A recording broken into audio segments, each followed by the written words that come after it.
ang mga kwento ng pag-ibig, kwento ng buhay at kwento ng pag-asa dito sa Barangay Love Stories. Love Stories.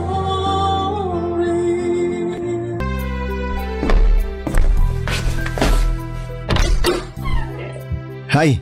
Hello! Kayo siguro sina Ruby at Harold? Oo, kami nga. Ikaw si… Jake. Ako si Jake. Pasok kayo. Salamat. Maganda tong unit, mayaman yung may-ari. Napaayos niya. Ako nga pala makakasama nyo dito. Sinabihan ako ng may-ari na darating kayo ngayon. Nung nag-viewing kayo nitong unit, wala ako nun. Nasa school ako. May program kasi yung anak ko nun. Ay, welcome nga pala sa inyo. Kumuha kayo nitong cookies. Gusto nyo ba ng kape o juice? Ang bait mo naman, may pa-cookies pa. Salamat ha, nag-abala ka pa. Wala yun, maliit na bagay. Sabi ko nga mas okay na magkakilala na tayo agad para walang ilangan. Sana maging magkasundo tayong tatlo. Sana nga. Kabado pa nga kami kanina kasi hindi namin alam kung anong klaseng housemate ang makakasama namin. Pero mukhang mabait ka naman. Nako, mabait talaga ako. Pagtulog. Biro lang. Taga saan probinsya pala kayo? Zambales. Kayo po? Sa South ako, Albay. Ang layo nyo pala. Oo, medyo. Pero dito na ako napadpad. Masaya kami kasi mabait ang makaka-condo share namin. Pero seryoso, gusto ko lang ng maayos na samahan dito. Yung tipong pamilya na rin ang turingan natin. Tama, ganun din ang hanap namin bro. Peaceful na tirahan. Tsaka makakatipid at makakaipon. Ang mahal kasi ng renta dito sa Manila. Oo, iba talaga dito sa Metro Manila. And speaking of pamilya, remind ko lang kayo ha. Yung anak kong si Liam, baka may araw na makulit yung bata kaya pagpasensyahan nyo na. Mabait naman yun pero alam nyo na, bata. Tahimik lang siya ngayon kasi naglalaro lang sa kwarto. Busy sa tablet niya. Ay, ganyan na ang mga bata ngayon. Natutuwa na sa tablet at cellphone. Pero kapag magkaanak tayo, gusto ko walang ganyan ha. Okay yan na patakaran bro. Yung kaso kasi ng anak ko, wala siyang kalaro. Kaya hinayaan ko na mag-tablet. Kasi nga, dito kami sa condo nakatira. Yun lang bro. Nasaan nga palang asawa mo? Nasa Dubai, OFW. Nagtatrabaho sa hotel doon. Ako naman work from home kaya ako ang nag-aalaga kay Liam. Kaya pasensya na talaga kayo kung minsan maririnig niyo siyang kumakanta o sumisigaw habang naglalaro. Tulad nga na sabi ko kanina, bata eh. Ayos lang yun. Mas mabuti na yung masaya ang bahay kaysa sobrang tahimik. Tama. At least may bata nakakagaan ng vibes. Salamat kinakabahan nga ako kasi baka maabala kayo. Pero kung may problema, sabihin nyo lang. Ganun din kami bro. Sabihin mo lang kung may sablay kami. Oo, halimbawa maingay kami. O may bisita, heads up ka namin. Maganda yan, maraming salamat. Ay, nga pala, mahilig ba kayo sa kape? May espresso machine ako sa kitchen. Gamitin nyo lang kung kailan nyo gusto. Ayos yan. Coffee's life bro. Totoo. Ay, same. Grabe, mukhang magka-vibes tayo dito. Yun talaga ang goal, yung magkaroon ng magandang vibes dito sa unit. By the way, may house rules din pala ako naisip. Pero mga simple lang, tulad ng schedule ng paglilinis, yung mga ganon. Walang problema sa amin yun. Mas okay nga yung may sistema para iwas gulo. Agree. Ayoko rin ng kalat, lalo na sa common area. Tsaka kung meron kayong special request, sabihan nyo lang ako. Ayoko na magkaroon tayo ng tampuhan dito. Thank you po. Wala yun. O siya, hindi ko na kayo aabalahin. Kung kailangan nyo ng tulong mag-ayos, nandito lang ako. Huwag kayong mahiyang katukin ako sa kwarto ko, ha? Tsaka gamitin nyo lang yung amenities dito, pool, gym, para hindi sayang. Salamat talaga Jake. Iba ka bro. Hindi kami sanay na ganito ka-welcoming ang housemate. Oo nga, buti na lang ikaw ang kasama namin. Pareho tayong swerte. Sige Jake, salamat ulit. Mag-aayos muna kami ng gamit sa room pero babalik kami dito mamaya para magkape. Simula nang lumipat kami sa kondo, ang dami kong natutunan tungkol sa independent living. Akala ko noon ay simple lamang basta may tirahan ay okay na. Pero hindi pala ganon kadali lalo na pagdating sa gastusin. Ang pinakaunang reality check, tubig, papadudot. Grabe. Sobrang mahal pala ng bayad dito. Yun pala hindi pa nakakonvert sa residential rate ang billing namin. Kaya pang commercial pa rin ang singil. Imagine mo yun halos doble ang binabayaran namin kesa sa normal na household. Kaya kahit gaano ko ka-enjoy ang maligo ng matagal ay kailangan ko nang mag-adjust. Konting banlaw, konting tipid. Bukod sa isyu ng tubig ay may isa pa akong natutunang mahalagang bahagi ng condo life. Ang pakikisama sa ka-condo share. Si Jake na kasama namin sa unit ay parang resident advisor namin. Hindi siya masungit pero consistent ang paalala niya sa mga do's and don'ts. Minsan ay may papaisip ako na grabe si Jake sa mga pagre-remind. Pero naalala ko rin yung araw na naiwan ko palang nakabukas ang gripo sa kitchen at siyang nakapansin. Buti na lamang at naagapan, kung hindi baka lumobo pa lalo ang water bill namin. Kailangan naming makaipon ni Harold kasi gusto rin namin talagang makasal. Ang life sa condo ay parang mini version ng real world. May mga responsibilities, adjustments at pakikisama. Kailangan ng disiplina lalo na sa budget at utilities. Pero higit sa lahat mahalaga ang respeto at komunikasyon sa mga kasama mo. Sa huling masarap din sa pakiramdam na natututo kang maging responsable habang may natatagpuan kang bagong pamilya sa ibang tahanan. Pero habang tumatagal ay may iba akong nararamdaman kay Jake. Parang chinachansingan na niya ako o sobrang feeling close niya lamang, pero nasa boundary na siya ng awkwardness, Papa Dudut.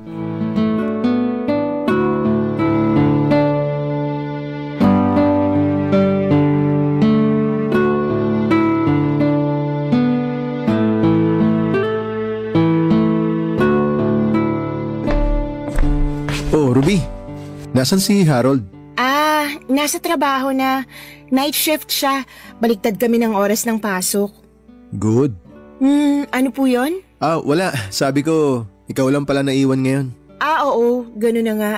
Kumusta naman pagsasama niyong dalawa? Okay naman? Opo. Getting stronger. Bakit po? Wala lang. Curious lang. Tagal niyo na rin ha? Forever na ba kayong dalawa? Gusto kong siya na. Gusto kong matupad yung mga dreams namin. Bakit ganyan po ang mukha niyo, Jake? Parang may duda ka. Hindi naman sa ganun, pero alam mo yun, minsan kasi akala mo forever na tapos biglang hindi pala. Ang pessimistic mo naman. Magiging okay ang takbo ng relasyon namin ni Harold. Naniniwala ako dyan. Eto tanong lang masaya ka ba talaga sa kanya? Di ba nung isang araw lang nag-away kayo? Yun. Konting hindi pagkakaunawaan lang. Normal lang naman yun. Kayo ba ng asawa mo hindi nag-aaway? Teka lang po, bakit ba parang ang dami mong tanong tungkol sa amin? May gusto ka bang sabihin? Wala, ano ka ba? Nag-uusap lang tayo. Hindi ba pwedeng mag-usap ang magka-condo share? Ganito kasi yun. Minsan iniisip ko, paano kaya kung ibang choices yung ginawa natin? Paano kung hindi kayo ni Harold? Paano kaya kung single ako? What if? What if ano? Ayoko sa what if. Masaya na ako kay Harold. Excuse me, papasok na ako sa room namin. Ruby, sandali lang. Bitiwan niyo po ako, Jake. Wag. Teka lang naman. Nararamdaman kong pinopormahan mo ko pag wala si Harold Please, gusto kong maging magandang samahan natin dito sa condo. May Harold na ako, alam mo yun. Tsaka, may asawa ka na. May anak kayo, si Liam. Hindi ko naman nakakalimutan yun Pero wala naman dito yung asawa ko ngayon. Diba? Jake, hindi mo pwedeng sabihin yan kahit biro Hindi ako nagbibiro. Hindi mo ba nararamdaman? Laging may something kapag nagkikita tayo. Oo, aaminin ko. Pinopormahan kita. Hindi ko maipaliwanag pero parang may parte na ng pagkatao ko na hinahanap-hanap ka. Tigilan mo ko. Huwag mo na akong guluhin, pwede ba? Pwede kitang isumbong kay Harold o sa may-ari ng kondo. Ruby, hindi ko intensyon na manggulo. Pero aminado ako. Nung una kitang nakita, gandang-ganda na talaga ako sa'yo. Jake, hindi ko alam kung anong gusto mong mangyari. Pero malinaw ang sa'kin. Ayaw kong magkasala. Please, wag mo naman tong gawin sa asawa mo at sa anak mo. At hindi ako kaladkaring babae. Ruby, hindi mo ba ako pwedeng magustuhan? Ayaw mo ba yung itsura ko? Wala ba akong pag-asa sa'yo? Hindi na dapat natin pag-usapan to dahil wala. Hindi ka ba kinikilabutan sa mga sinasabi mo? Wala namang makakaalam kung hindi natin ipapaalam. 'Di ba? Jake, I really feel awkward now. Pwede bang bitiwan mo ng kamay ko? Baka may magawa pa ako Sorry. Pero sabihan mo lang ako kung sakali. Tama na. Hindi kita gusto at wala akong balak na gustuhin ka. Pwede bang pagtuunan mo na lang ng pansin yung anak mo? My gosh! Bakit ba kami lumipat dito kung meron palang tulad mo na mukhang manyakis? Ang sakit mo naman magsalita. Hindi naman ako ganun. Hindi ako manyakis, hindi kita minanyak. Gusto lang talaga kita. Nagbakasakali lang ako. Pero sige, titigilan na kita. Sorry. Sige na, wag mo na ako ilagay sa sitwasyon na pwede mong pagsisihan. Nirerespeto kita. Nirerespeto ka namin ni Harold. Sana respetuhin mo rin kami.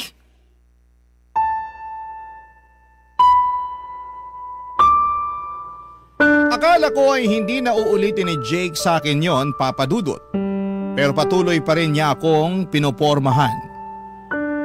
Ang hirap kasi ng sitwasyon, kakondo share namin siya kaya hindi ko talaga maiwasang makasama siya palagi. At kapag wala si Harold ay napapansin ko na parang nag-aabang talaga siya ng pagkakataon na mas solo ako. May mga sandaling bigla na lamang lalapit si Jake sa akin, maglalambing at magbibitaw ng mga biro na parang may kahulugan.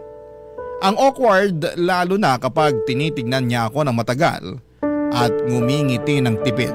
Yung tipong may ibig sabihin na hindi niya sinasabi. Ang mas mahirap pa ay hindi ko masabi-sabi kay Harold ang mga nangyayari. Natatakot akong magmukhang ako pa yung may mali o baka hindi maniwala si Harold at isipin niyang ako ang nagbibigay ng motibo. Kaya pinipili ko na lamang na manahimik kahit pa unti-unti na akong nababalisa. Saka mahirap ngang maghanap ng marerentahang maayos ang facility at medyo mura kasi nga sa condo share ay hati kami sa lahat. Pero habang tumatagal ay mas lalong nagiging mahirap pigilan si Jake. Hindi ko rin may kakaila Papa Dudut na nakakatukso si Jake. Gwapo siya at aminado ako roon. Malalim ang mga mata niya na parang laging may binabasa sa akin. Yung tipong tititig siya at biglang magpapalipad ng biro na mapapaisip ka kung seryoso ba o nagjo-joke lang. Sa tuwing magpapakita siya ng lambing ay parang may iba siyang karisma. At ang mas mahirap tanggihan ang hubog ng katawan niya. Paano ba naman laging naka-fit na shirt at kung minsan pa ay bigla na lamang magtatanggal ng suot na pangitaas kapag mainit. Lalo na kapag galing siya sa gym ng kondo. Sino ba naman ang hindi matutukso? Para siyang si Wendell Ramos. Nakakatakam. Pero hindi lang yon, mabait din si Jake. Yon, Papa Dudut, ang mas nakakalito. Kasi hindi siya mahirap mahalin. Kung single lang talaga ako sa mga simpleng bagay, ay nagpapakita siya ng malasakit. Minsan ay binibigyan niya ako ng pagkain kapag alam niyang pagod ako at may mga pagkakataong nagiging masaya ako kapag nandyan siya. Na para bang nakakalimutan kong may Harold na ako. Kaya lang Papa Dudut, alam ko pong mali. Hindi ko dapat hayaang malunod ako sa tukso. Pero paano kung mismong tukso na ang laging nasa tabi mo? Tuwing gabi ay iniisip ko kung dapat ko bang sabihin kay Harold ang mga ginagawa ni Jake na paramdam sa akin o hayaan ko na lamang.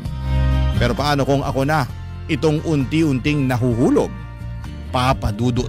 Barangay Love Stories. Barangay Love Stories. Papa Dudut, dumating ang panahon na halos hindi na talaga kami magkasundo ni Harold. Ang hirap kasi ng sitwasyon namin, magkaiba ang shifting namin sa trabaho. Panggabi siya habang pangumaga naman ako. Madalas paalis pa lamang ako ng bahay, siya naman ay kakarating lamang mula sa trabaho. At kapag uuwi na ako ng hapon ay tulog naman siya para maghanda sa kanyang shift. Parang dumating na kami sa punto na nagiging parang mga boardmate na lamang kami. Nagkakasalubong pero bihirang magkausap ng maayos. Minsan ay nagkakainitan pa ng ulo namin kapag pilit naming sinisingit ang pag-uusap kasi pareho kaming pagod. Dahil sa ganitong sitwasyon, si Jake ang mas madalas kong nakakasama sa gabi. Siya yung tipo ng tao na laging handang makinig at sumabay sa mga trip mo. Mapakapi man yan o simpleng tambay lang. Sa totoo lang ay nakakapawi rin ng pagod ang presensya niya. Wala siyang halong pressure kapag kasama ko siya. Parang ang gaan-gaan lang. Nawala yung takot ko sa kanya kasi mas hindi na tulad ng encounter ko sa kanya na harapan niya talagang sinabi na gusto niya ako. Maingat na siya na hindi ako mailang. Kaya ang pagkagusto niya sa akin ay hinahayaan ko na lamang kasi masarap pala siyang kasama. Pero hindi ko rin maitatanggi, Papa Dudut, na habang lumilipas sa mga gabi ay mas nagiging komplikado ang lahat. May mga simpleng hawak sa braso na alam kong sinasadya niya dahil open naman siya sa akin na gusto niya ako. Iba ang titig niya sa akin. Nakakagulo ng isip kapag tinitignan ko ang mukha niya. Hindi ko rin maiwasang ikumpara siya kay Harold. Si Harold na dati laging sweet ay naging malayo na sa akin. Naintindihan ko naman na pagod siya sa trabaho pero hindi ko maiwasang hanapin yung dating kami. Yung masaya, laging may oras para sa isa't isa. Kay Jake ko yon naramdaman at doon ako takot. Ayokong malunod sa atensyon na binibigay niya. Tuwing gabi pag uwi ko iniisip ko kung mali na ba itong nangyayari. Pero sa totoo lang, Papa Dudut, ang hirap pigilan kapag ang lungkot mo napapalitan ng saya pero sa piling pa ng iba. At tuwing nag-aaway kami ni Harold, naiisip ko ang magandang samahan namin ni Jake. Para kasing walang linggo na hindi kami nag-aaway ni Harold noon, Papa Dudut.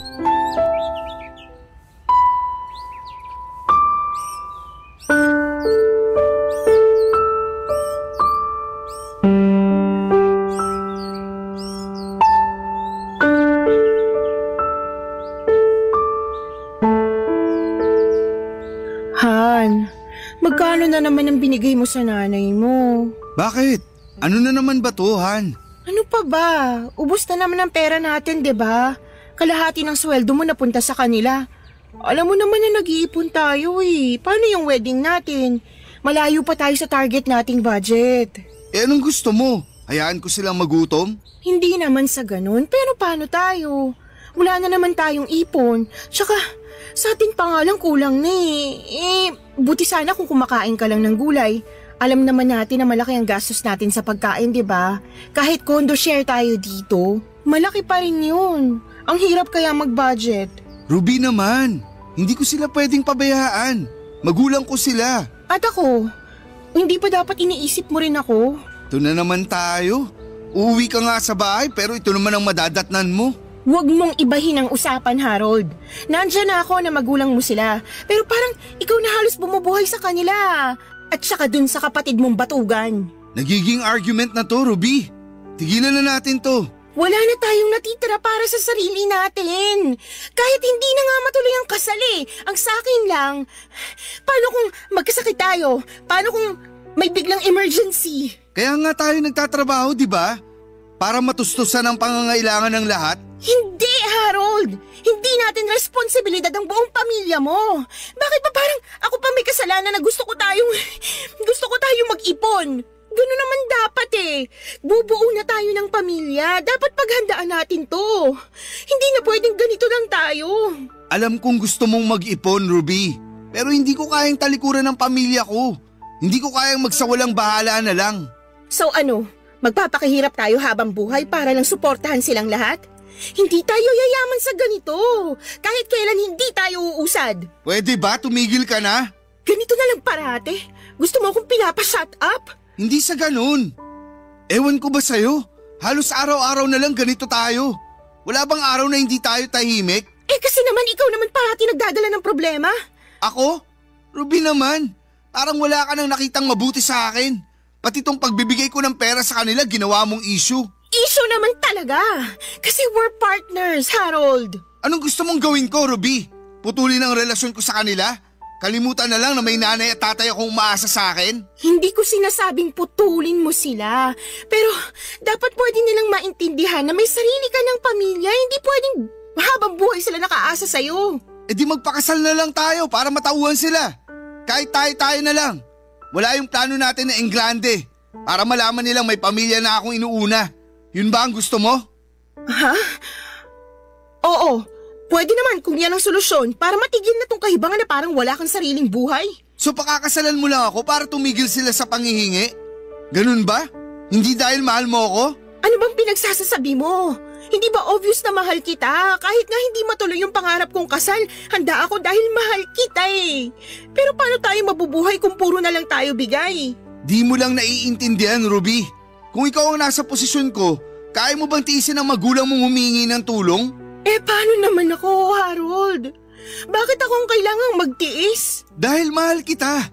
Dahil gusto ko magsimula tayo ng pamilya. Pero hindi ko sila basta iiwan. Alam mo, Harold, minsan pakiramdam ko hindi tayo partners eh. Parang ako ang taga-remind lang sa'yo na dapat mong unahin ang sarili mo. At ako, pakiramdam ko parang gusto mong maging makasarili ako. Ano? Hindi ganun. Hindi pagiging makasarili ang unahin ang kinabukasan natin, Harold. Di mo kasi talaga naiintindihan, Ruby. Kung nagkapalit tayo ng sitwasyon, malalaman mo kung gaano kahirap ang pinagdadaanan ko. At ikaw, naiintindihan mo bang nararamdaman ko? Ano pa bang gusto mong gawin ko, ha? Sabihin mo.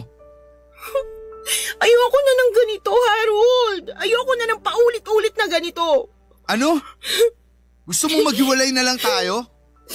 Hindi ko alam. Ang alam ko lang, pagod na ako sa ganitong klase ng buhay. Masakit para sa akin ang naging away namin ni Harold Papadudut. Hindi ko inakala na hahantong kami sa ganitong sitwasyon.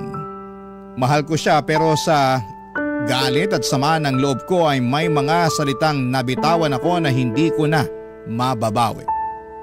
Hindi ko alam kung dahil sa bugso ng damdamin o dahil matagal ko nang kinikimkim ang sakit, pero kahit ano pang dahilan ay nasaktan ko siya. At alam kong nasaktan din ako sa mga nangyari. Pagkatapos ng aming matinding pagtatalo, pakiramdam ko ay parang naubos ang lakas ko. Hindi ko alam kung saan ako pupunta at kung sino ang dapat kong lapitan. Doon pumasok si Jake sa picture. Siya ang nag-comfort sa akin sa panahon at pakiramdam ko ay nag-iisa ko. Hindi siya nagtanong, hindi niya ako pinilit magsalita at hinayaan lamang niya akong umiyak at ilabas ang bigat ng loob ko. Ramdam ko ang sincerity niya sa pakikinig at sa pagbibigay ng pag-aalaga. Sa kanya ko naramdaman ang init ng isang taong handang dumamay. Pero hindi pa doon natapos ang lahat, Papadudut. Nasundan pa ng isa pang away ang nangyari. Hindi ko inaasahan na magiging mas komplikado pa ang sitwasyon at hindi ko na kayang bigat ng damdamin ko kaya nagpa siya akong lumayo muna. Pakiramdam ko ay kailangan kong huminga at kailangan kong magpahinga mula sa lahat ng gulo. Doon nag-offer si Jake na doon na lamang muna ako sa kwarto niya magpalipas ng gabi. Alam kong hindi yon tama pero pumayag ako. Ang mahalaga lang sa akin ay ayokong matulog sa room namin ni Harold kahit wala siya at pumasok na sa trabaho. Habang nakahiga ako sa kama ni Jake ay hindi ko maiwasang balikan ang mga nangyari. Napatanong ako sa sarili ko, tama ba ang ginawa kong desisyon? Tama bang dito ako nagpunta? Pero sa kabila ng lahat ng tanong sa isipan ko, ang sigurado lamang ako ay isa. Pagod na ako. Gusto ko lang mapag-isa kahit saglit. Gusto ko lang maramdaman na may isang tao pa rin na nandyan para sa akin. Kahit na hindi ko siya hiningi, Papadudut. At sa gabing yon si Jake ang naging sandalan ko, Papadudut.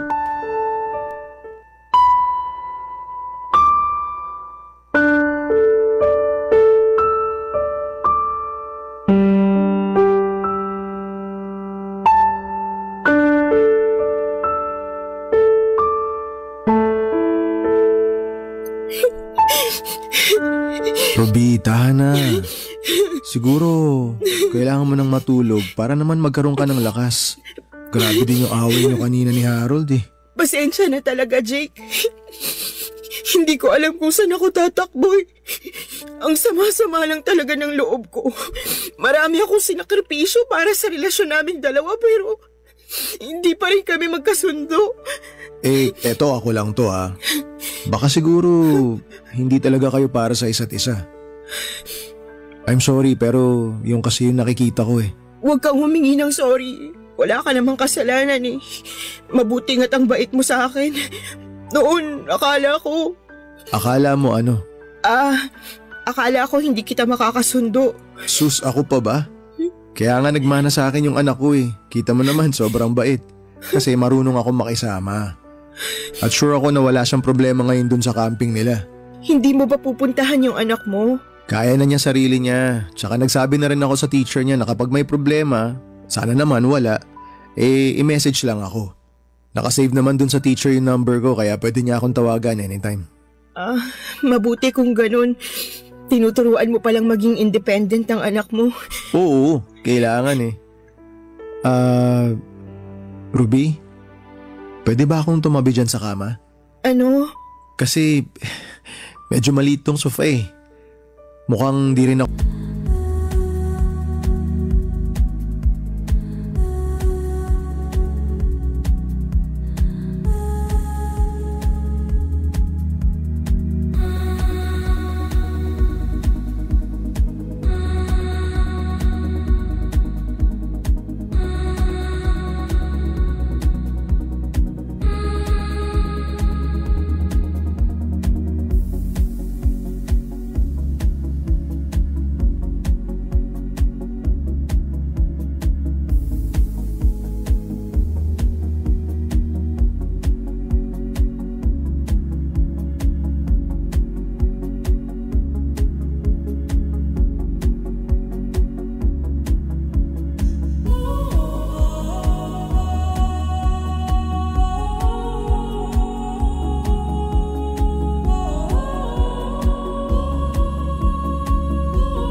Ako makakatulog dito, hindi komportable. Kailangan ko rin ng lakas para bukas kasi susunduin ko si Liam sa camping nila. Oo naman. Dito lang ako sa may gilid ng kama. Salamat.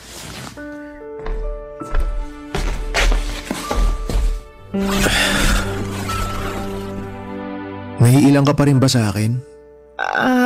Alam mo, sobrang pangarap ko talaga to yung magkatabi tayo sa kama. Jake, siguro hahanap na lang ako ng hotel. Doon na muna ako. Bakit naman? Hindi mo kailangan umalis. Bakit mag-hotel ka pa? Okay ka naman dito. Wala namang ibang tao. Tayong dalawa lang. Tsaka, mas mabuti na to. May kausap ka. May katabi ka. Ayaw mo ba akong katabi? Pareho tayong may sabit. Pero nararamdaman mo rin naman yung nararamdaman ko, di ba? Jake! Ano pa bang hindi mo maintindihan, Ruby? Gustong gusto kita. At tuwing nakikita kita, lagi kong naiisip na sana single na lang ako. Sana wala akong anak, sana wala akong asawa. Gustong gusto kitang ligawan. Alam mo ba pag nag-aaway kayo ni Harold, gusto kitang protektahan. Gusto kitang yakapin, gusto kong pawiin yung sakit na nararamdaman mo kasi ayoko nasasaktan ka. Jake, malito. Teka, Ruby, saan ka pupunta? Natatakot ako. Wala ka namang dapat ikatakot eh. Tulad nga ng sabi ko, gustong gusto kitang alagaan. Gustong gusto kitang protektahan. Tsaka alam ko, ramdam ko na gusto mo rin ako. Sige nga, Ruby. Sabihin mo nga sa akin na hindi totoo yung nararamdaman ko. Tingnan mo ako sa mga mata. Sabihin mo na hindi mo ako gusto. Hindi to pwede. Ruby, hindi mo pa ba napapansin? Pinagtagpo tayong dalawa.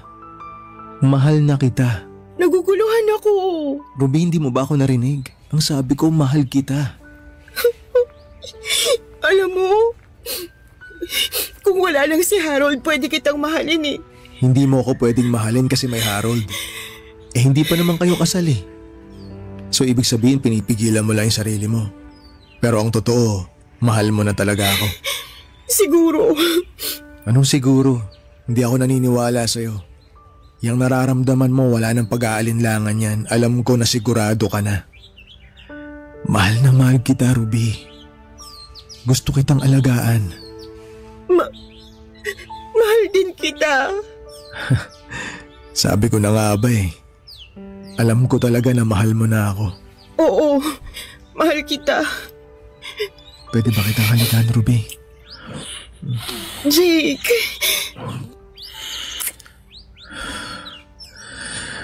Gustong gusto kitang maangking ngayon, Ruby. Sige, angkinin mo na ako, Jake.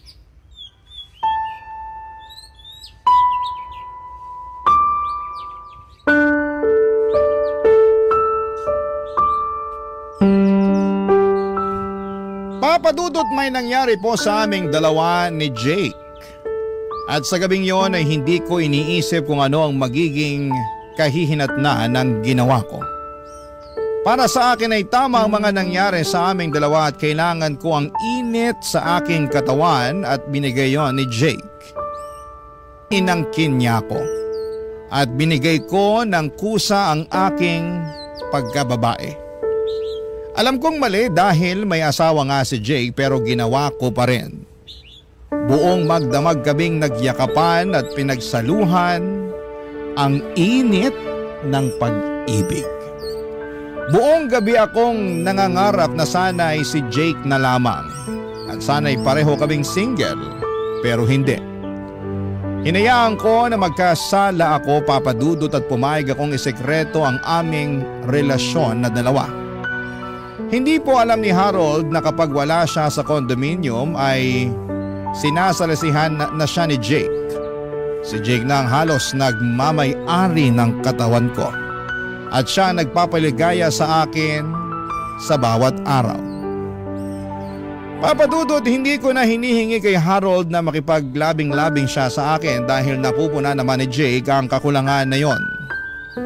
Mas satisfied ako kay Jake dahil siguro sa matagal na hindi niya kasama ang kanyang asawa ay sa akin niya ibinubuhos ang buong lakas niya. Mahal ko na si Jake at nagiging bisyo na ang angkinin niya ang katawan ko. Sa condo sharing setup na ito ay hindi lang condo ang sinishare, pati na rin ang bawat isa. Dalawang lalaki ang minamahal ko sa loob ng iisang condo unit. Walang nakakaalam ng relasyon naming dalawa ni Jake kung hindi kami lamang dalawa at maingat kami sa aming mga galaw. Kasi ayaw po namin, papadudot, na baka mahuli kami at masisira ang aming mga buhay. Para sa amin, hanggat maaari itatago namin itong lihim na relasyon na meron kami. At sa tuwing may pagkakataon ay ginagawa naming dalawa ang magkasiping at lihim na nagmamahalan. Papadudot. Barangay Love Stories. Barangay Love Stories. Papadudot, ilang beses nangyari ang pag-iisa naming dalawa ni Jake sa kama. Ilang beses na kaming nagkasala. Alam kong mali, pero hindi ko napigilan ang sarili ko. Sa tuwing magkasama kami, hindi ko maiwasang magpadala sa tukso. Masaya ako sa tuwing kasama ko siya at may kakaiba siyang pag-aalaga at atensyon na hindi ko nararamdaman kay Harold. Sa kanya, pakiramdam ko ay espesyal ako. Parang ako lang ang mahalaga sa mundo niya. Kaya naman paulit-ulit akong bumabalik sa kanya kahit alam kong mali. Paulit-ulit namin ginagawa sa room niya o sa room namin ni Harold kapag wala ang anak niya o wala si Harold. Parang kami ang mag-asawa kapag kami lang ang naiwan sa unit namin. Sa bawat pagkakataon na kami lang ni Jake ang naiiwan sa kondo, laging may kaba sa puso ko. Alam kong delikado ito, alam kong isang maling galaw lang ay maaaring mabuko kami. Pero sa kabila ng takot ay patuloy pa rin ang ugnayan at relasyon ko sa kanya. Lagi akong may dahilan. Isa na lang. Huling beses na ito. Pero nauulit at nauulit pa rin. Para akong isang taong nahulog sa isang malalim na hukay at hindi makaalis. Para akong isang asong nauulol sa kanya. Hanggang dumating ang araw na pinakakinakatakutan ko. Nahuli po kami ni Harold. Ang masayang mundo na binuo ko kay Jake ay biglang gumuho sa isang segundo. Hindi ko makalimutan ang itsura ni Harold nang makita niya kami. Para siyang namutla pero hindi siya agad nakapagsalita. Nanigas siya sa kinakatayuan niya at sa mga mata niya ay nakita ko ang sakit at galit. Parang hindi siya makapaniwala sa mga nakikita niya. Alam kong nasaktan ko siya at sa totoo lang ay wala akong kahit na anong salitang pwedeng sabihin para mabawasan ang sakit na nararamdaman niya. Si Jake naman ay hindi agad nakapagsalita at nakagalaw. Para siyang natulala. Hindi rin niya alam kung paano magpapaliwanag. Kakatapos lang namin gawin ang bagay na yon sa kama at wala pa kaming saplot. Pareho kaming naka-underwear lang at hindi ako makagalaw. Hindi makatingin ang diretsyo kay Harold Papadudut.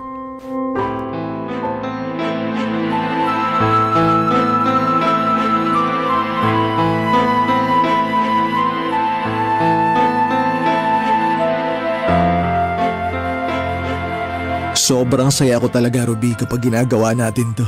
Ikaw talaga. Bilisan mo na lang, baka hinahanap ka na ni Liam. Hindi ako hinahanap nun. Basta hawak niya yung tablet niya, may sarili ng mundo yun. Halikan ko nga tong leg mo. Bango-bango. Nakikiliti ako. Ruby? Anong… Jake? Anong ginagawa niyo? Harold? Anong ibig sabihin nito? Harold, bro. Bali ano kasi… teka, Hayop huwag ka! kalma ka lang. Linawin niyo to! Pinaglololoko niyo ako! Ayusin niyo nga ang pagsuot niyo ng mga damit niyo! Halatang nagpakamot ka sa lalaking to! Harold, please! Kalma ka lang, Harold. Makinig ka kasi kay Ruby. Hayop ka! Ang yabang mo! Pinagkatiwalaan kita! Yung pala sinasalisihan mo na ako?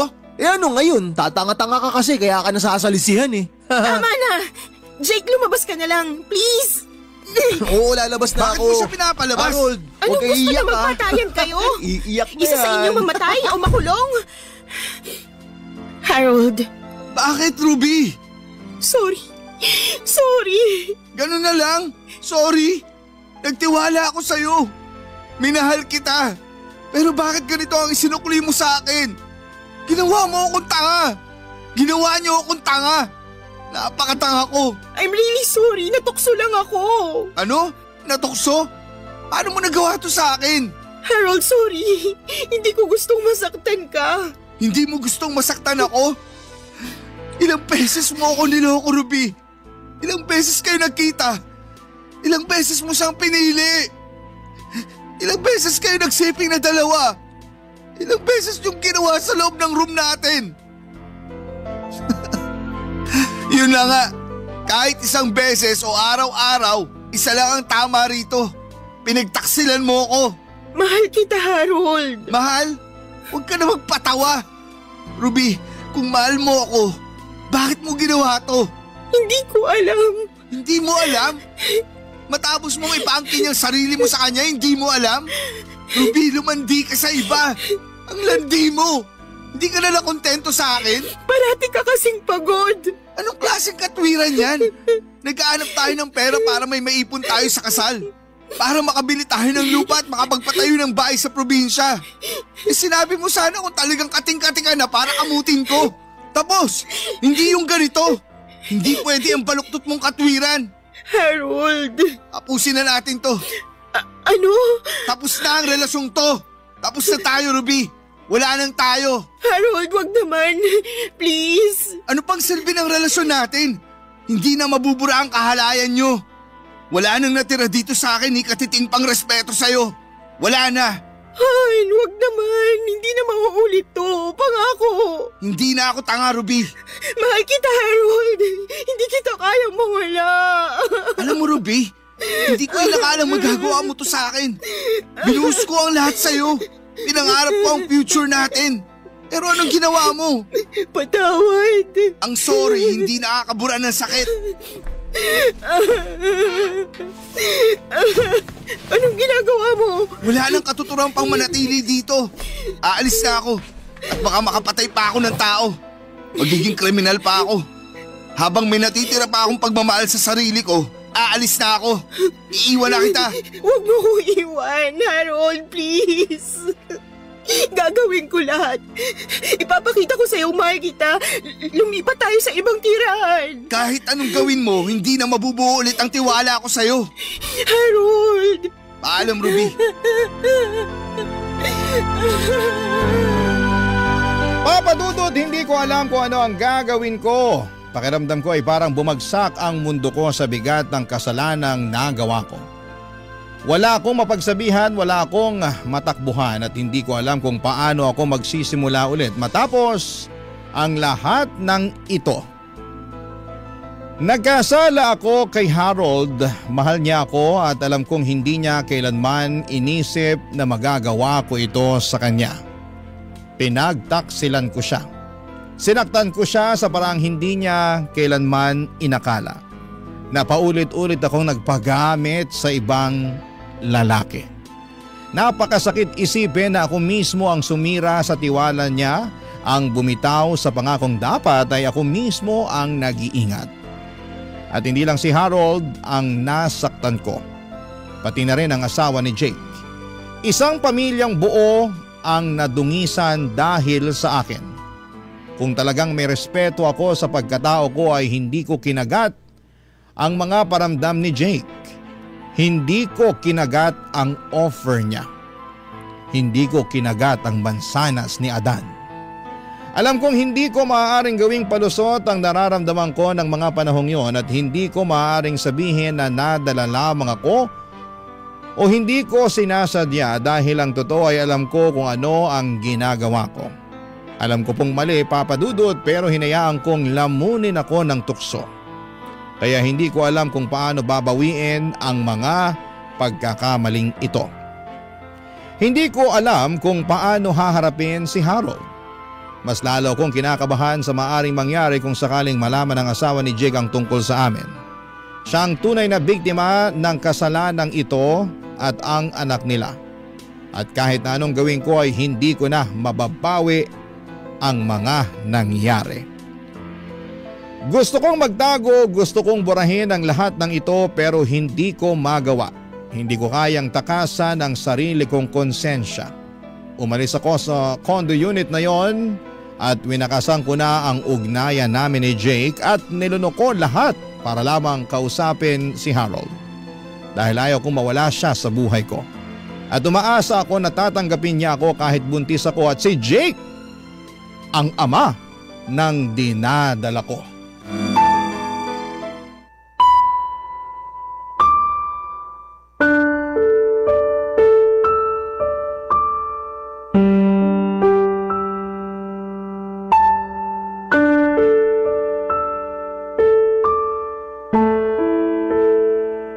Harold, mag-usap naman tayo. Pwede ba? Ano pa bang pag-uusapan natin, Ruby? Harold, patawarin mo ko. Wala nang saysay ang paghingi mo ng tawad, Ruby. Tapos na tayo. Hindi pa ba malinaw sa'yo yun? Alam kong wala akong karapatang humarap sa'yo ngayon pero sana bigyan mo ako ng pagkakataon. Pagkakataon? Matapos mo akong lokohin? Matapos mong itapon ang lahat ng pinagsamahan natin? Ano ba sa tingin mo, Ruby? Na madali akong kumbinsin? Harold, alam ko nagkamali ako. Alam ko nasaktan kita. Nagpakagaga ako, pero... Pero ano?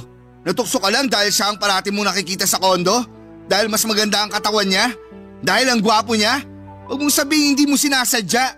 Hindi aksidente ang pagtataksil, Ruby. Pinili mong gawin yan. Alam ko. Pero gusto kong itama ang mali ko. Mahal pa rin kita, Harold. Alam ko nasaktan kita, pero sana bigyan mo pa ako ng isa pang pagkakataon. Mahal? Mahal mo ako? Pagmamahal ba ang tawag sa ginawa mo? Ruby, hindi ko na alam kung sino ka. Ang babaeng minahal ko noon, hindi niya kayang gawin to sa akin. Harold, buntis ako. Buntis? At gusto mong ako ang managot dyan? Wala ako ibang matatakbuhan. Wala ako ibang lalapitan. Ikaw lang. Ikaw lang ang meron ako. Ako lang? E di puntahan mo ang Jake mo. Kasi kung gusto mong palabasin ako ang ama, hindi tayo sure dyan. At kung ako man, hindi na rin ako babalik sa'yo. Harold, wala akong ibang gustong makasama kundi ikaw. Ruby, hindi ako tanga. Huwag mo naman akong gawing bobo. Sige na, umalis ka na. Baka ano pang magawa ko sa'yo. Harold, please naman. Hindi ko na alam ang gagawin ko. Sana naisip mo yan bago ka pumasok sa problemang yan. Pinili mo yan, Ruby. Pinili mong ipagpalit ako. Pinili mong humilata sa lalaking yun. Para kang higad na nangangate. Tapos ngayon, babalik ka sa akin dala ang bunga ng pagtataksil mo at aasa kang tatanggapin pa kita? At ang bonus, gusto mong pakuin sa akin ang batang hindi naman sa akin. Wow! Panalo ka dun ah. Ibang klase ka. Harold, please. Bitiwan mo ang kamay ko. Hindi ko to kayang itaguyod mag-isa. Wala nang ibang aako sa batang to. Hindi ko problema yan, Ruby. Hindi ko responsibilidad ang pagkakamali mo. Luluhod ako. Mahal pa rin kita, Harold. Alam mo, Ruby, kung talagang mahal mo ako, hindi mo sana ako sinaktan ng ganito. Hindi mo sana ako niloko. Harold, anong gagawin ko? Hindi ko na alam, Ruby. Basta ang alam ko lang, wala ka nang babalikan sa akin. Sige na, umalis ka na. At tama na yung pag-load mo. Hindi ako santo. Tsaka hindi ako nadadaan sa mga ganyan. Hindi mo awala ang panluloko mo sa akin. Hindi maalis-alis sa utak ko yung nakita ko. Yung nadatnan kong kayupan yung dalawa. Kaya umalis ka na. Alis! Harold! Ano pa bang gusto mo mangyari? Kakalad ka rin kita paalis dito? Yun ba ang gusto mo? Sige! Halika! Doon ka sa labas! Harold! Umayos ka! At huwag na huwag ka nang magpapakita pa sa akin! Papa Dudut, sobrang bagsak na bagsak ang pakiramdam ko ng mga oras na yon. Feeling ko ay iniwan ako ng mundo at feeling ko ay eto na ang bunga ng pagtataksil ko kay Harold. Hindi ko siya masisisi sa ginawa niya, ako naman ang may kasalanan ng lahat. Naging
selfish ako at pinili ko ang mali at mas bumagsak ang mundo ko nang nalaman na ng buong pamilya ko at maging ng mga tao sa probinsya ang nangyari sa amin. Wala na po akong mukhang maiharap sa kanila at hindi ko alam kung paano ko haharapin ang mga kamag-anak ko. Lalo na sina mama at papa na tiyak na nasaktan at nadismaya sa akin. Ramdam ko ang bigat ng mga matang nakatingin sa akin, mga matang puno ng panghuhusga at pagtataka at pagkadismaya. Alam kong may mali akong nagawa at hindi ko rin naman masisisi si Harold na ipagkalat ang mga nangyari. Nasaktan siya ng husto, kaya hindi na niya napigilan ang sarili niyang maglabas ng sama ng loob. Pakiramdam niya ay nawala ang respeto niya sa sarili niya kaya hindi niya naisip ang magiging epekto nito sa akin. O baka naman gusto niyang ipahiya ako para maramdaman ko rin ang sakit at kahihiyan na nararamdaman niya.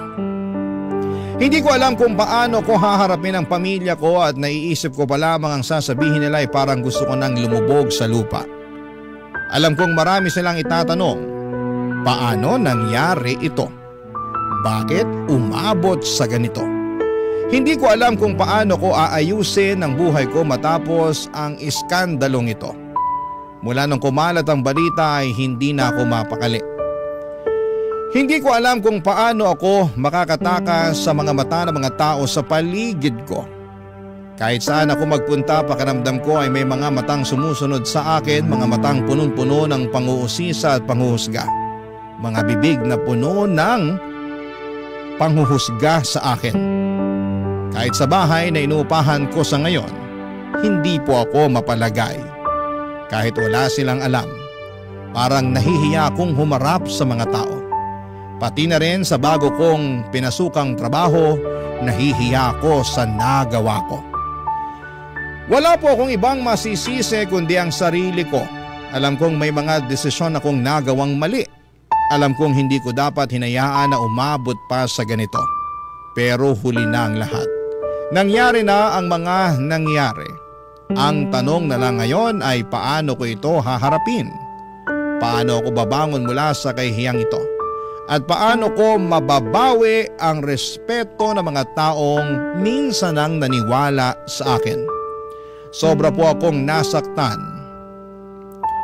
Lumipat sila ng ibang tirahan, Papa Dudut, sina Jake at ang kanyang anak. Hindi ko na alam kung nasaan siya. At inilipat niya rin ang kanyang anak sa ibang eskwelahan. Ayaw ni Jake na panagutan ang anak ko. Sumulat ako sa inyo, Papa Dudut, dahil nang makita ko ang anak ko ay nasabi ko sa sarili ko na kailangan kong panindigan ang nagawa ko. Walang kasalanan ng bata at kailangan ko siyang mahalin kahit na ang tatay niya ay pinagsamantalahan lang ang kahinaan ko sa mga oras na kailangan ko ng lalaki sa tabi ko. Sana sa mga babae dyan ay mag-ingat kayo sa mga tulad ni Jake. At kung may Harold na kayo ay huwag na huwag kayong gumawa ng bagay na ikakasira ng inyong relasyon at baka mauwi sa sitwasyon na pagsisisihan ninyo habang buhay. Hanggang dito na lamang po, Papa Dudut, at maraming salamat po sa pagtampok ng aking buhay sa inyong programa. Ang inyong forever kapuso at kabarangay, Ruby. Barangay Love Stories. Barangay Love Stories. Anong say mo sa Barangay Love Stories na ito? Pagkwentuhan natin sa comment section yan. Nagustuhan ng iyong napakinggan? Ituloy yan via live stream sa www.gmanetwork.com/radio. Barangay LS In Mega Manila, 97.1.